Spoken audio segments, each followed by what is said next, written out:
కంకణం కట్టేవారట బ్రాహ్మణులు.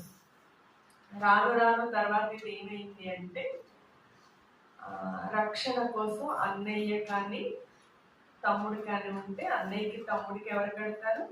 అక్క చెల్లి రాఖీ కట్టేవారు అన్నమాట. అసలైతే కుటుంబంలో రక్త సంబంధం అంటే చాలా పవిత్రమైన సంబంధం ఏంటంటే అన్నా చెల్లెళ్ళు. ఒక్కో సంబంధానికి ఒక ప్రాధాన్యత ఉంటుంది కదా. అత్తయ్య ఒక సంబంధం, చిన్నమ్మ ఒక సంబంధం, భార్య భర్తల సంబంధం, అన్నా చెల్లెళ్ళ సంబంధం. అలాగే ఈ అన్నా చెల్లెళ్ళ బంధానికి పవిత్ర బంధం అని చెప్తారు. కుటుంబంలో పూర్వంలో అన్నయ్య చెల్లెళ్ళు, ఇప్పుడంటే పిల్లలు అన్ని గొడవలు పెట్టుకుంటున్నారు, కానీ ఇది వరకు అన్నయ్య చెల్లిని చాలా ప్రేమగా చూసేవాడు. చెల్లి అన్నయ్యతో ఉండేది, అక్క తమ్ముడు చూసేది.